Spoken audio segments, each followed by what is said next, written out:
आज हम new topic start कर रहे हैं, वो है इंटीग्रेशन। और कैलकुलस का ये सबसे एक बड़ा और अहम महत्वपूर्ण पार्ट है। इंटीग्रेशन बोलो तो इंटीग्रेशन में हमें इंटीग्रेशन बोलो तो एक पूरा एक पर्टिकुलर टॉपिक होता है। और इंटीग्रेशन का मतलब सबसे पहले जो था वो था, इसे कहते थे प्रिमिटिव्स। फिर प्रिमिटिव्स के बाद में ये डेरिवेटिव का एग्जैक्टली अपोजिट होता है, इसलिए इसे बाद में कहा गया एंटी डेरिवेटिव्स। फिर उसके बाद में अभी अभी मान के चलो 1880 में इसका नाम इंटीग्रेशन पड़ा हुआ है। तो उसके पहले इसे प्रिमिटिव कहते थे, फिर उसके बाद में एंटी डेरिवेटिव कहते थे, और अभी इसे हम इंटीग्रेशन ही कहते हैं। और जहाँ तक अभी 100-150 साल 200 साल के नजदीक पास का समय हो रहा है, तो इसे इंटीग्रेशन ही कहा है। तो आगे भी नाम चेंजेस की कोई गारंटी नहीं है। तो इसमें इंटीग्रेशन में हमें जो पढ़ना है वो सबसे पहले इसके 3 पार्ट पढ़ना है। इंटीग्रेशन में 3 पार्ट में सबसे पहला पार्ट हमें पढ़ना पड़ता है इनडिफाइनाइट इंटीग्रल। इनडिफाइनाइट इंटीग्रल जिसे हम चैप्टर नंबर 3 कहेंगे। उसके बाद में फिर हमें पढ़ना है डिफाइनाइट इंटीग्रल। ये एक पर्टिकुलर वैल्यू के लिए होता है डिफाइनाइट इंटीग्रल, जिसे हम चैप्टर नंबर 4 में पढ़ेंगे। फिर उसके बाद में हमें इसके एप्लीकेशन भी पढ़ना है। तो एप्लीकेशन ऑफ डिफाइनाइट इंटीग्रल। तो इतने टॉपिक हमें इंटीग्रेशन में पढ़ना है। और ये ऑल टोटल जो है ये 22 मार्क का पोर्शन बोर्ड के एग्जाम में इंटीग्रेशन पे ही होता है, क्योंकि इसके भरोसे पे हमें आगे में जो चैप्टर पढ़ना है वो डिफरेंशियल इक्वेशन भी है और इंक्लूडिंग डेरिवेटिव और इंटीग्रेशन है। तो इसलिए वो भी इसी में आ जाता है। तो हमारा ये पूरा पेपर जो हमको पढ़ने को मिलता है इसे हम कैलकुलस पेपर कहते हैं। तो ये पूरा कैलकुलस पेपर हमारा क्लियर होता है। और जिनको इंटीग्रेशन बहुत अच्छे से आता है वो आगे में डिग्री एजुकेशन में कभी भी पीछे नहीं आता। एप्लीकेशन ऑफ डिफाइनाइट इंटीग्रल ये हमारा चैप्टर नंबर 5 होगा।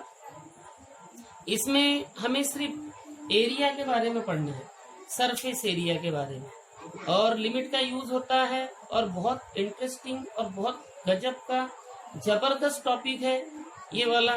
पढ़ने में बड़ा इंटरेस्ट आएगा, लेकिन इसको पढ़ने में इंटरेस्ट तभी आता है कि जब हमें डिफरेंशिएशन ये वाला चैप्टर बहुत अच्छे से आता है। जब डिफरेंशिएशन हमें बहुत अच्छे से आएगा तो ऑब्वियसली इंटीग्रेशन भी हमें बहुत अच्छे से आएगा। It is a real fact. तो अभी हम शुरू करते हैं हमारा टॉपिक इंटीग्रेशन। तो टॉपिक है हमारा indefinite integral.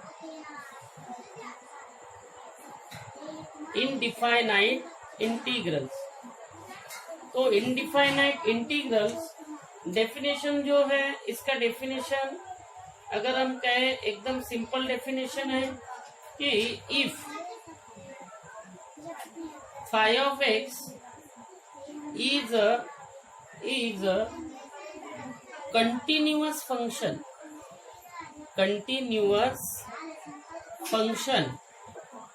phi of x is a continuous function of x, then there exists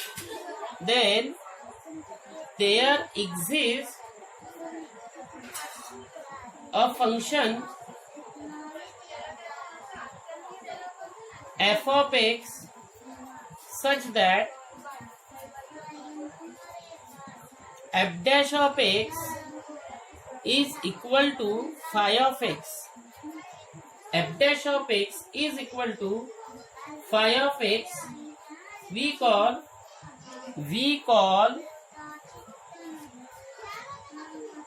f of x is an integral of phi of x, and operation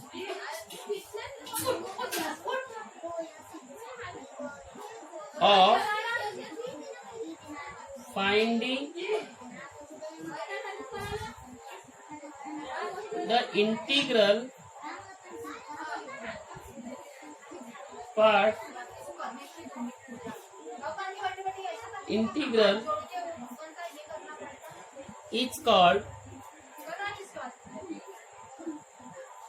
is called integration. ये इसका definition है, और इसे symbolic form में अगर हमें लिखना है तो सिंबॉलिक फॉर्म में integration of phi of x dx is equal to f of x plus c लिखते हैं. तो इसमें ये जो इंटीग्रल का साइन है इसे हम ब्रैगल साइन कहते हैं. उसके बाद में हम इंटीग्रल जो है ये हमारा फंक्शन, तो इस फंक्शन को हम इंटीग्रैंड कहते हैं. ये इंटीग्रैंड है, और फंक्शन ये जो dx लिखा हुआ है dx को हम कहते हैं integrating with respect to x, और f ऑफ x जो है ये हमारा इंटीग्रल सॉल्यूशन है, इंटीग्रल सॉल्यूशन. और ये जो c है इसे हम कहते हैं कांस्टेंट ऑफ इंटीग्रल.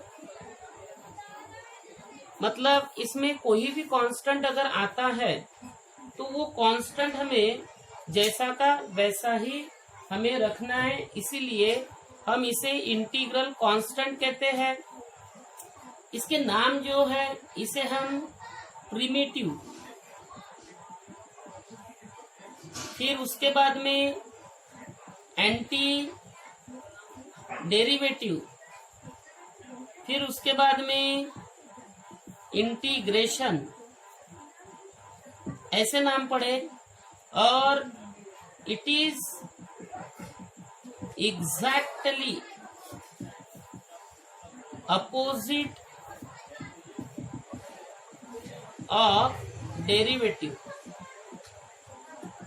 मतलब डेरिवेटिव का ये एकदम अपोजिट है, ये आपको ध्यान में रखना है. And it is very important topic for study.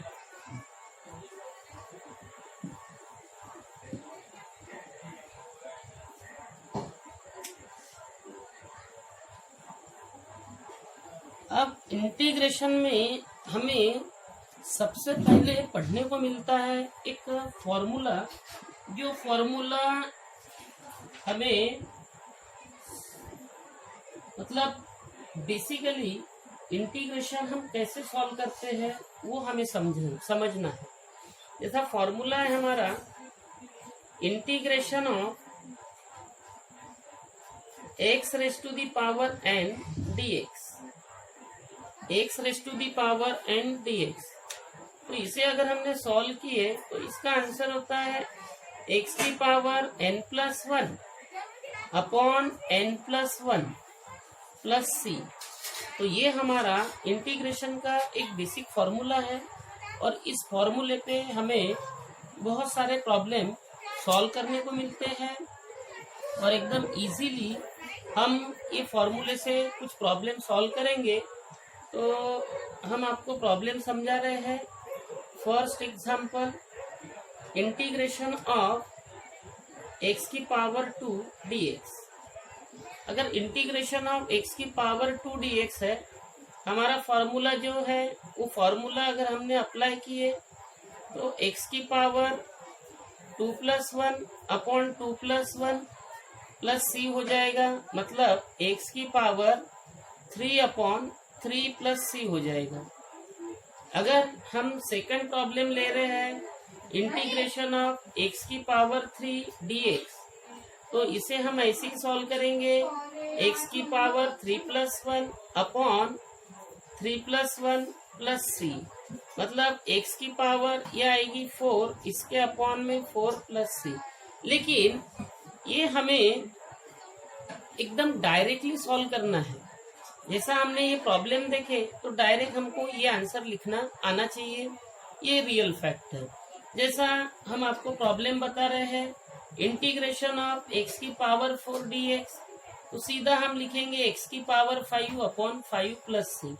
ये लिखने में हमें किसी भी तरीके का हिचक नहीं होना चाहिए। हमें बराबर फॉर्मूला इंटीग्रेशन का हमें ध्यान में रखना है और फॉर्मूला ध्यान में रख के हमें बराबर सॉल्व करना है।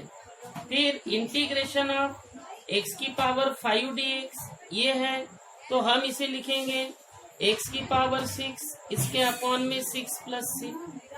फिफ्थ वाला प्रॉब्लम, इंटीग्रेशन ऑफ x की पावर 7 समझो, तो इसे अगर हमें सॉल्व करना है तो x की पावर 8, इसके अपॉन में 8 प्लस c। इस तरीके से ये हमने, ये जो है ये हमारा एक टाइप है प्रॉब्लम का, हमारा ये टाइप, इसे हम फर्स्ट कहेंगे, फर्स्ट टाइप। अब हम सेकंड टाइप भी आपको इसी फॉर्मूले के समझा कर दे रहे हैं।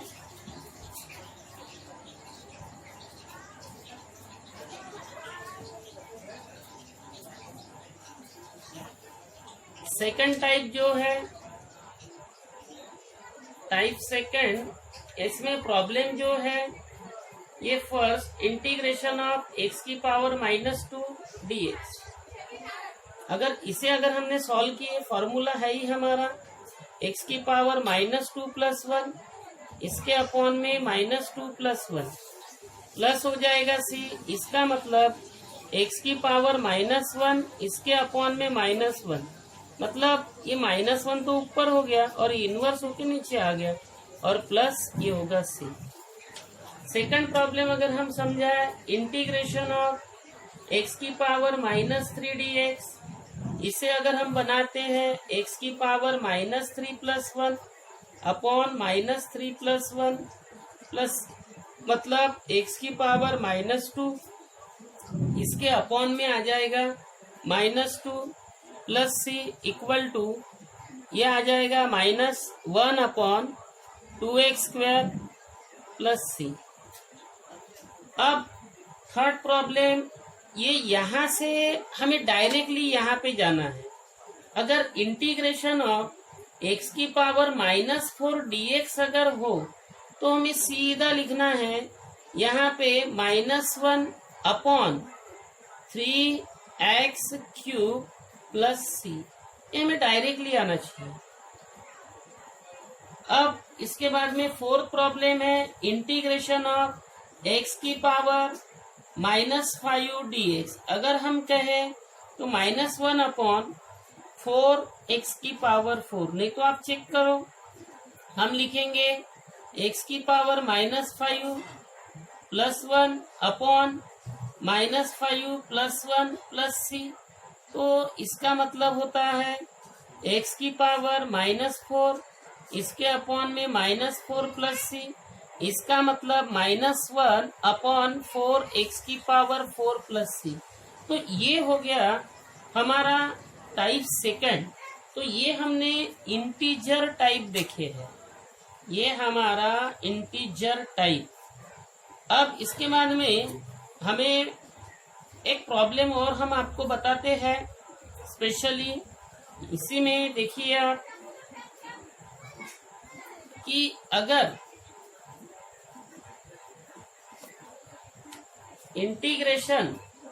Integration of x raise to the power 0 dx। तो ये होता है इंटीग्रेशन ऑफ x की पावर 0, मतलब यहाँ पर हम लिखेंगे x की पावर 0 + 1, इसके अपॉन में 0 + 1 + c।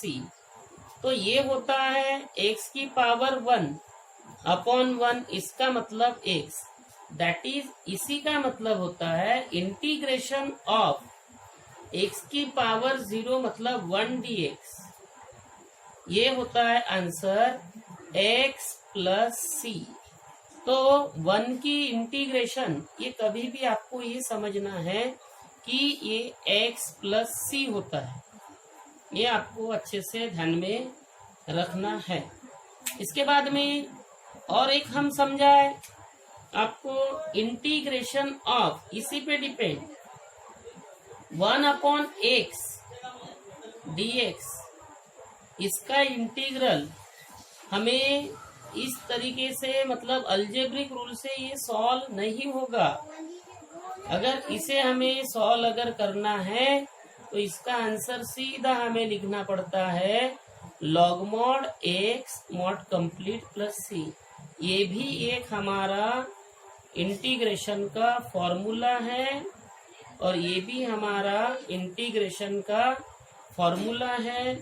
तो ये आपको बहुत अच्छे से ध्यान में रख के याद करना है। अब इसके बाद में हम आपको इसी फॉर्मूले का टाइप नंबर 3 समझाते हैं। तो हमारा type number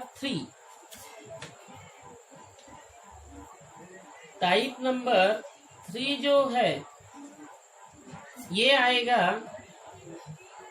proper and improper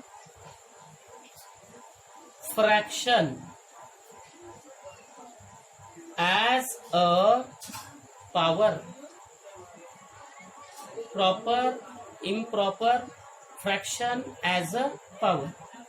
तो देखिए, हम पहला प्रॉब्लम अगर बताए, इंटीग्रेशन ऑफ x की पावर 3/2 dx, ये इम्प्रॉपर फ्रैक्शन है। तो यहाँ पे होता है x की पावर 3/2 + 1, इसके अपॉन में 3/2 + 1, c हम लास्ट एंडिंग में लिखेंगे, पहले सॉल्व कर रहे हैं। x की पावर ये हो जाएगा 5/2, इसके अपॉन में ये भी हो जाएगा 5/2, तो इसका मतलब ये आएगा 2/5 और x की पावर 5/2 + c। ये आंसर लिख सकते हैं। बस ये फाइनल हो गया और इसको रेडिकल साइन में भी यूज कर सकते हैं। Second problem, integration of x की पावर 2/3 dx। अगर ये मैं प्रॉब्लम कहूँ तो ये है हमारा प्रॉपर फ्रैक्शन। तो ये होता है x की पावर 2/3 + 1 और इसके अपॉन में 2/3 + 1। इसे अगर हमने सॉल्व किया तो x की पावर 5/3 हो जाएगा और इसके अपॉन में भी 5/3 हो जाएगा, मतलब ये हो जाएगा 3/5 और x की पावर ये आ जाएगा 5/3 और प्लस c। तो प्रॉपर और इम्प्रॉपर फ्रैक्शन विथ साइन। अब थर्ड देखो, इंटीग्रेशन ऑफ x की पावर -3/2 dx। अगर ये प्रॉब्लम अगर हमें सॉल्व करना है तो ये होता है x की पावर -3/2 + 1 अपॉन -3/2 + 1। तो इसे अगर मैंने सॉल्व किया तो x की पावर ये हो जाएगा -1/2, इसके अपॉन में -1/2, तो ये उचक के ऊपर हो जाएगा, तो ये आएगा -2 और ये नीचे आ जाएगा, तो ये √x और प्लस c। इस तरीके से हम इसका एक आंसर यहाँ पे मिला सकते हैं। तो ये जो टाइप है, इस टाइप को हम कहते हैं proper and improper fraction as a power. और हमने ये तीनों टाइप आपको प्रॉब्लम से समझा कर दिए हैं और इसी टाइप पे, मतलब ये तीनों टाइप के जो प्रॉब्लम हैं ये आपको हम कुछ प्रैक्टिस के लिए दे रहे हैं, तो आपको उसका प्रैक्टिस करके देखना है, मतलब ये आपका होमवर्क समझो।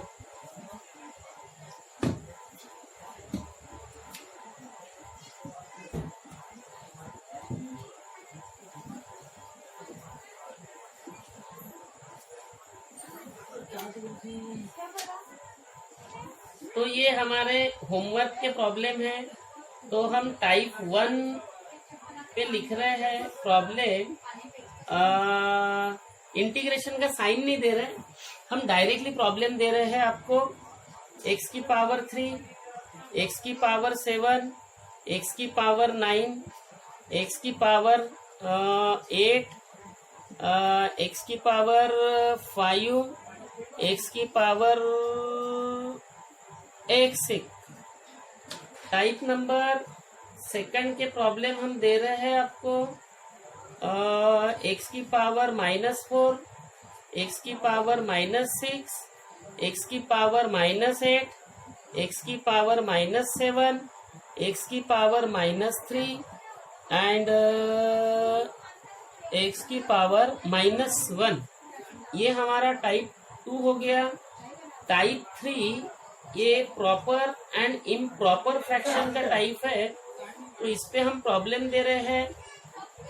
x की पावर -3/2, x की पावर 2/3, x की पावर 4/3, x की पावर -4/5, x की पावर -1/3, 1 अपॉन x की पावर 2/3, 1 अपॉन x की पावर -2/3, 1 अपॉन x की पावर 4/5, 1 अपॉन x की पावर -4/5, 1 अपॉन x की पावर 4/3। इसके बाद में x की पावर -4/9, x की पावर -9/4, x की पावर 1/2, x की पावर -1/2, x की पावर -1/4। तो ये जो प्रॉब्लम है ये आपको हम होमवर्क के लिए दे रहे हैं, तो इतने प्रॉब्लम आपको होमवर्क के लिए सॉल्व करके देखना है। एंड यहाँ पे हमारा सिर्फ एक जो फॉर्मूला है जिसे हम बेसिक फॉर्मूला जो कहते हैं, तो ये हमारा यहाँ पे बेसिक फॉर्मूला ये क्लियर हो गया है। जो फॉर्मूला इंटीग्रेशन ऑफ x की power n is equal to x की power n+1 upon n+1 plus c। तो ये फार्मूला हमारा क्लियर हो गया है और आपको इतने प्रॉब्लम की ये प्रैक्टिस करना है, क्योंकि ये सारे प्रॉब्लम जो है ये हमारे बेसिक प्रॉब्लम है और ये बेसिक प्रॉब्लम ही हमें बहुत इम्पोर्टेंट है, क्योंकि ये बार बार हमें प्रॉब्लम में रिपीटली ही मिलते हैं। Okay, thank you.